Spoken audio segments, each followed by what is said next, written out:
آل سعود کافر ہو چکے ہیں، ان کی اطاعت حرام ہے اور ان کا تختہ الٹنا ضروری ہے۔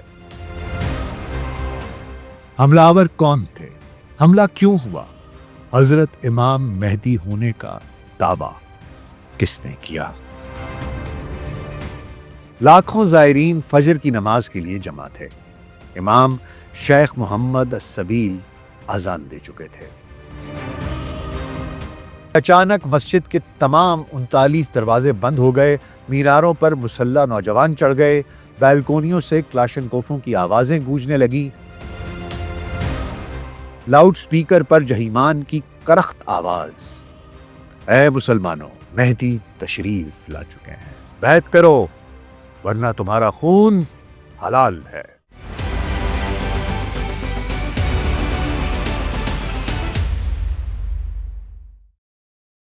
Global set podcast doctor Nasir Baig کے ساتھ آپ کی خدمت میں حاضر ہیں۔ جی السلام علیکم۔ آج 4 دسمبر 2025 جمعرات کا دن ہے اور ٹھیک اسی تاریخ کو بالکل 46 برس پہلے 4 دسمبر 1979 کی صبح تقریباً 10:30 بجے مکہ مکرمہ کی فضاؤں میں آخری گولیوں کی گونج تھم گئی تھی۔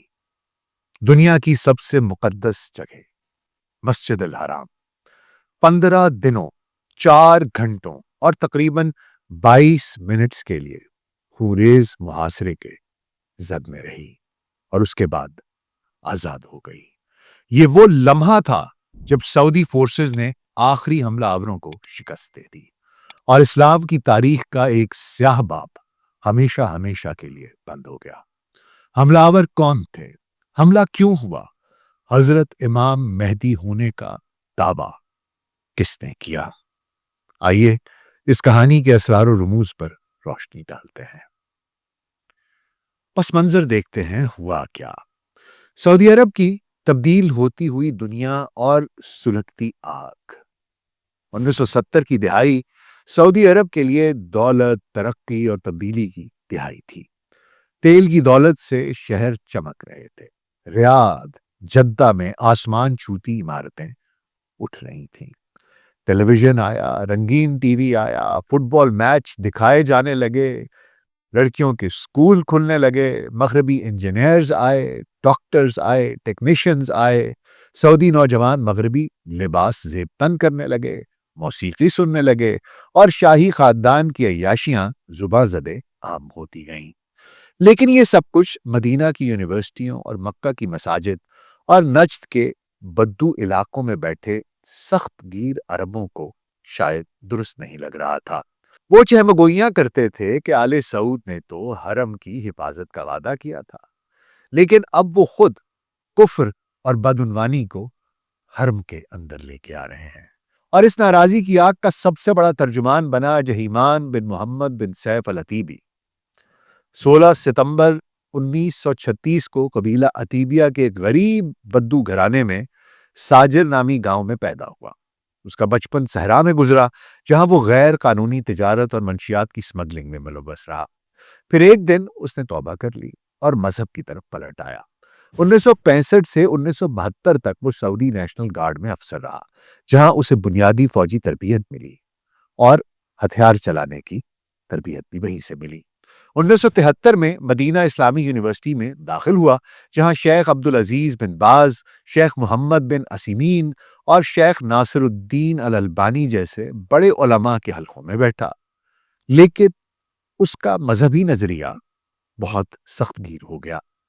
اس کی تعلیم کم تھی، اس کا لہجہ بدوؤں کا تھا اور وہ پڑھے لکھے لوگوں میں کلام کرنے سے، بات کرنے سے گریزاں رہتا تھا۔ اس کی تعلیم کم تھی، اس کا لہجہ بدوانہ تھا اور وہ پڑھی لکھی محفلوں میں گفتگو کرنے سے گریز کرتا تھا، اس گمان سے کہ کہیں اس کے بدو لہجے کی وجہ سے اسے کم علم نہ گردانا جائے۔ 1977 میں اس نے ایک کتابچہ لکھا جس کا نام تھا الرسائل السبع، یعنی 7 خطوط، جس میں اس نے لکھا کہ آل سعود کافر ہو چکے ہیں، ان کی اطاعت حرام ہے اور ان کا تختہ الٹنا ضروری ہے۔ اس کتابچے کی وجہ سے اسے گرفتار کیا گیا، لیکن شیخ بن باز کی سفارش پر اسے چھوڑ دیا گیا۔ رہائی کے بعد وہ انڈر گراؤنڈ چلا گیا، زیر زمین ہو گیا اور جماعت السلفیہ المحتسبہ یعنی سلفی محتسب گروپ نامی ایک خفیہ تنظیم قائم کر لی۔ اس گروپ میں سعودی طلبہ، سابق فوجی، مصری اخوان المسلمون کے کارکن، کویتی، یمنی، سوڈانی، حتیٰ کہ کہا جاتا ہے کہ چند امریکی اور یورپی نو مسلم بھی شامل تھے اور شاید کوئی ایک پاکستانی بھی تھا۔ یہ لوگ سعودی معاشرے کی بدعنوانی سے متنفر تھے۔ عورتوں کی تعلیم انہیں کھٹکتی تھی، مرد عورتوں کا کسی ایک جگہ پر کام کرنا، اکٹھے ہونا، وہ انہیں بالکل ہی قبول نہیں تھا۔ ٹیلی ویژن پر فلمیں، فٹ بال اور شاہی خاندان کی عیاشیاں دیکھ کر ان کا خون کھولتا تھا اور ان کو تکلیف ہوتی تھی۔ پھر ایک موڑ آتا ہے اس کہانی میں، ایک دلچسپ پہلو ہے، حضرت امام مہدی کا دعویٰ۔ یہ دعویٰ کیسے ہوا؟ اسلامی روایات میں حضرت امام مہدی ایک نجات دہندہ ہیں جو قیامت سے پہلے آئیں گے۔ ان کا نام محمد بن عبداللہ ہوگا، ان کے والد کا نام عبداللہ قبیلہ قریش ہوگا، اور وہ شمال سے مکہ کی جانب آئیں گے۔ یہ بیسک نشانیاں ہیں۔ اس کے علاوہ بعض روایات اور بھی ہیں کہ جناب وہ حضرت امام حسن اور امام حسین کی علیہ السلام کی اولاد میں سے ہوں گے، یعنی نبی کریم صلی اللہ علیہ وآلہ وسلم کی اولاد سے۔ لیکن وہ جو پہلی نشانیاں ہیں کہ نام محمد، والد کا نام عبداللہ، قریش سے تعلق، شمال سے آئیں گے، یہ ساری کی ساری نشانیاں جو ہیں یہ سب کے سب مانتے ہیں۔ جیمان کے پیروکاروں نے یہ سب علامات ایک شخص میں دیکھی جس کا نام محمد بن عبداللہ القحطانی تھا۔ القحطانی ایک نرم مزاج، اچھے اخلاق کا نوجوان تھا جو شعر کہتا تھا اور عبادت میں مشغول رہتا تھا، نمازوں میں روتا تھا، لوگوں سے محبت کرتا تھا۔ اس کی پیشانی چوڑی تھی، ناک پتی تھی اور عقابی شکل کی، جو حدیثوں کی نشانیوں سے بہت مماثلت رکھتی تھی۔ دلچسپ بات یہ ہے کہ یہ دعویٰ افواہوں سے شروع ہوا۔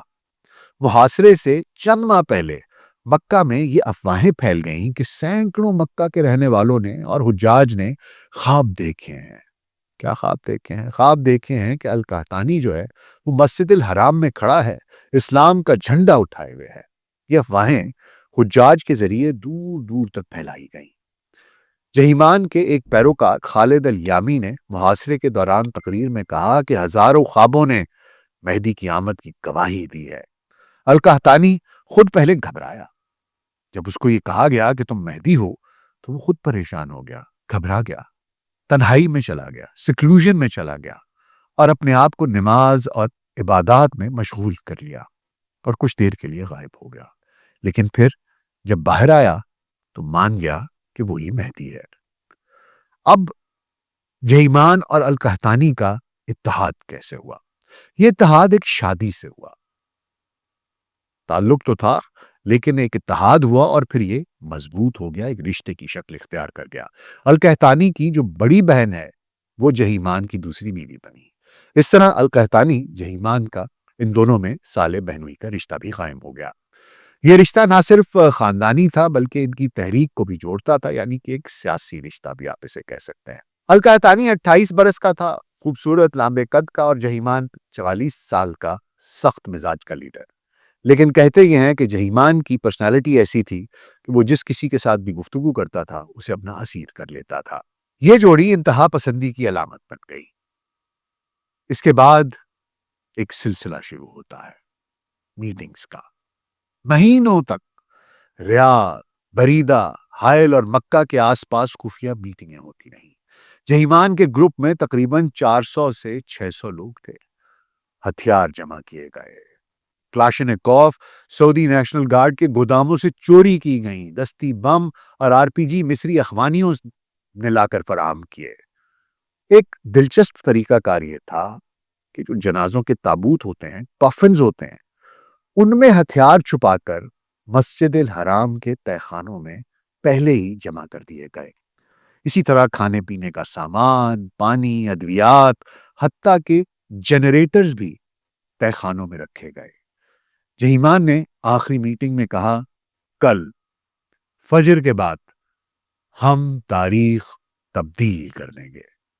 یہ تیاریاں اتنی خفیہ تھیں کہ سعودی انٹیلیجنس کو بھی کانوں کان خبر نہ ہوئی۔ اس کے بعد آیا ایگزیکیوشن کا فیز۔ ذی الحج ختم ہو رہا تھا اور نیا اسلامی سال، نئی اسلامی صدی اس کا طلوع تھا۔ اسلامی کیلنڈر کے مطابق یکم محرم 1400 ہجری کا پہلا دن تھا۔ لاکھوں زائرین فجر کی نماز کے لیے جمع تھے۔ امام شیخ محمد السبیل اذان دے چکے تھے، تکبیر کہہ رہے تھے کہ اچانک مسجد کے تمام 39 دروازے بند ہو گئے، میناروں پر مسلح نوجوان چڑھ گئے، بیلکونیوں سے کلاشنکوفوں کی آوازیں گونجنے لگی، لاؤڈ سپیکر پر جہیمان کی کرخت آواز، اے مسلمانوں، مہدی تشریف لا چکے ہیں، محمد بن عبداللہ القحطانی مہدی ہیں، بیعت کرو ورنہ تمہارا خون حلال ہے۔ لوگ افراتفری میں بھاگنے لگے، کئی گولیوں کا نشانہ بن گئے، کئی یرغمال بن گئے۔ جہیمان نے القحطانی کو کعبے کے دروازے پر کھڑا کیا اور بیعت شروع کی۔ کئی نوجوان خوف اور کئی جوش میں بیعت کرتے رہے۔ حملہ آوروں نے مسجد کے اندر سے دروازوں کو بند کر لیا اور میناروں سے فائرنگ شروع کر دی۔ باہر سعودی سیکیورٹی فورسز حیران کہ کیا ہو رہا ہے۔ ریڈیو پر خبر پھیل گئی۔ ریاض میں بادشاہ خالد کو فون آیا۔ ولی عہد فہد اور دفاع کے وزیر پرنس سلطان اس وقت ملک سے باہر تھے۔ دونوں کو فوراً واپس بلایا گیا۔ پہلا حکم یہ تھا کہ کوئی گولی نہ چلے، مذاکرات کرو، لیکن حملہ آوروں نے بات نہ مانی۔ 21 سے 27 نومبر تک سعودی فورسز نے چھوٹے حملے کیے، فرنٹل حملے کیے، دروازوں کے اندر سے جانے کی کوشش کی، سائیڈوں سے جانے کی کوشش کی، ہر عمل کر کے دیکھ لیا، بختر بند گاڑیاں استعمال کی، ہر بار میناروں سے شدید فائرنگ، درجنوں فوجی شہید۔ حملہ آوروں نے قالین اور ٹائر جلا کر پہلے وہ دھواں پھیلاتے تھے جس سے فورسز کو دیکھنا مشکل ہو جاتا تھا، اور خود اس کے بعد پلرز کی آڑ لے کر فائرنگ کرتے تھے جس سے فورسز کی شہادتیں ہو رہی تھیں۔ پھر 26 نومبر کو ایک خوفناک واقعہ پیش آیا۔ سعودی فورسز کے دھماکوں کے جواب میں حملہ آوروں نے خانہ کعبہ کا سیاہ غلاف جلا دیا۔ یہ دیکھ کر دنیا بھر کے مسلمانوں میں غم و غصے کی ایک لہر پھیل گئی۔ پاکستان، بنگلہ دیش، انڈونیشیا، ملیشیا، ان سب میں مظاہرے ہوئے۔ اسلام آباد میں امریکی سفارت خانے کو جلا دیا گیا، جو کہ قائد اعظم یونیورسٹی کی جماعت اسلامی کے نوجوان تھے، جس میں 4 امریکی ہلاک ہوئے۔ لیبیا، ایران میں بھی ہنگامے شروع ہو گئے۔ آیت اللہ خمینی نے کہا کہ یہ امریکہ اور اسرائیل کی سازش ہے۔ سعودی علماء نے فتویٰ دے دیا دوسری جانب کہ باغیوں کو قتل کرنا جائز ہے۔ 28 نومبر کو بالآخر سعودیوں نے فرانس سے مدد مانگی۔ فرانسیسی GIGN کے کیپٹن پال پیرل 3 کمانڈوز کے ساتھ ریاض پہنچے۔ چونکہ وہ غیر مسلم تھے، علماء نے انہیں عارضی طور پر کلمہ پڑھوایا تاکہ وہ مسجد الحرام میں داخل ہو سکیں، کیونکہ غیر مسلم کو داخلے کی اجازت نہیں۔ ان کو پہلے کلمہ پڑھایا گیا۔ پھر 1 دسمبر کی رات کو تہہ خانوں میں داخل ہوئے، سوراخ کیے گئے جن کے ذریعے گیس چھوڑی گئی، زہریلی گیس، سٹن گرینیڈز پھینکے گئے۔ تہہ خانوں میں حالات خوفناک تھے۔ پانی اور کھانے کی قلت تھی، کمی تھی، زخم اور لاشیں سڑ رہی تھیں، بدبو پھیل گئی تھی، تعفن تھا۔ حملہ آوروں کے زخمی چیخ رہے تھے لیکن وہ لڑتے رہے۔ بالآخر 4 دسمبر 1979 کا فیصلہ کن حملہ۔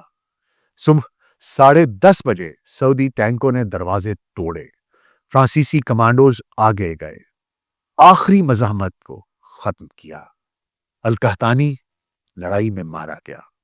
کہتے ہیں کہ وہ گولیوں کے سامنے خدا جاتا تھا، یہ سوچتے ہوئے، یہ خیال کرتے ہوئے کہ وہ تو مادی ہے، اسے کچھ نہیں ہوگا، لیکن اسے گولیاں لگیں اور وہ مر گیا۔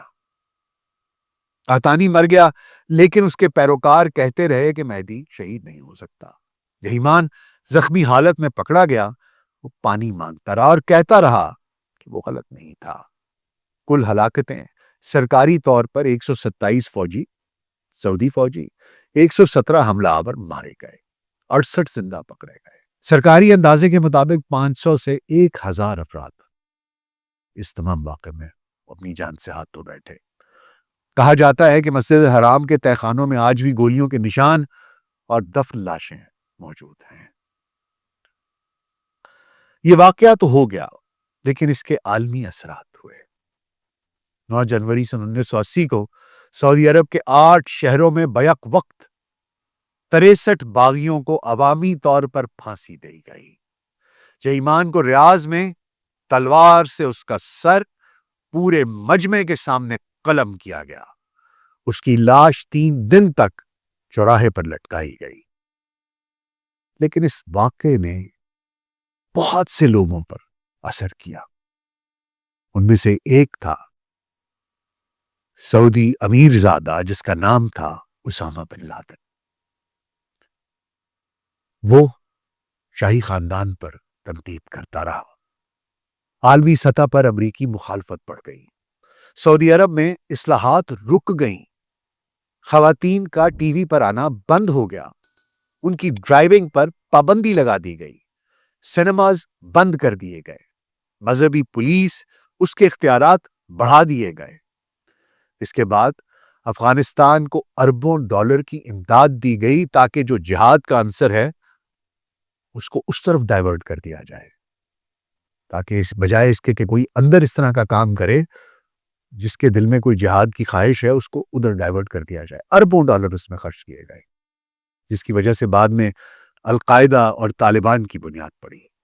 2017 میں پھر محمد بن سلمان واپس آتا ہے اور وہ یہ بات کہتا ہے کہ ہم 1979 سے پہلے کی اعتدال پسند سعودی عرب کی طرف واپس جا رہے ہیں۔ یہ واقعہ روح کو ہلا دینے والا ہے۔ مکہ معظمہ کا محاصرہ، مسجد الحرام کا محاصرہ، 1979 کا یہ واقعہ بہت سی تبدیلیوں کا باعث بنا۔ ایسی تبدیلیاں جو 4 دہائیوں تک سعودی عرب کے سیاسی، معاشی، معاشرتی تمام پہلوؤں پر اثر انداز ہوتی رہی، جس کے اثرات نہ صرف سعودی عرب میں بلکہ افغانستان میں، بر صغیر میں، باقی جگہوں پر بھی دیکھے گئے۔ یہ لوگ کون تھے؟ کیا یہ واقعی ان کا عقیدہ یہ تھا؟ کیا یہ واقعی خود کو یہ سمجھتے تھے جو انہوں نے اپنے ذہن میں سوچ بنا لی ہوئی تھی؟ یا یہ کسی کی ایما پر کام کر رہے تھے؟ یہ بات اس کی کبھی کسی نے تحقیق نہیں کی۔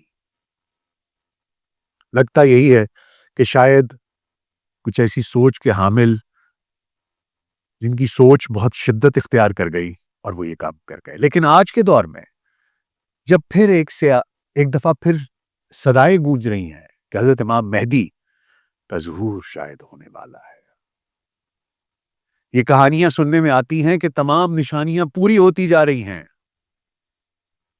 اسرائیل کی نسل کشی فلسطینیوں کی اپنے پورے خطے کے اوپر جس طریقے سے وہ بلا اشتعال بمباری کرتا ہے، میزائل مارتا ہے، لوگوں کی جانیں لے لیتا ہے، پر کوئی اس کو پوچھنے والا نہیں ہے۔ یہ بدماشی کیا گریٹر اسرائیل کی غمازی کرتی ہے؟ کیا وہ دور قریب ہے جب حضرت امام مہدی واقعی میں ان کا ظہور ہوگا؟ ان کو کیسے پہچانا جائے گا؟ اس کے بارے میں بہت سی کہانیاں ہیں، وہ میں کسی اگلی پوڈ کاسٹ میں کروں گا۔ فی الحال صرف اتنا ہی کہ یہ ایک ایسا دن تھا جس دن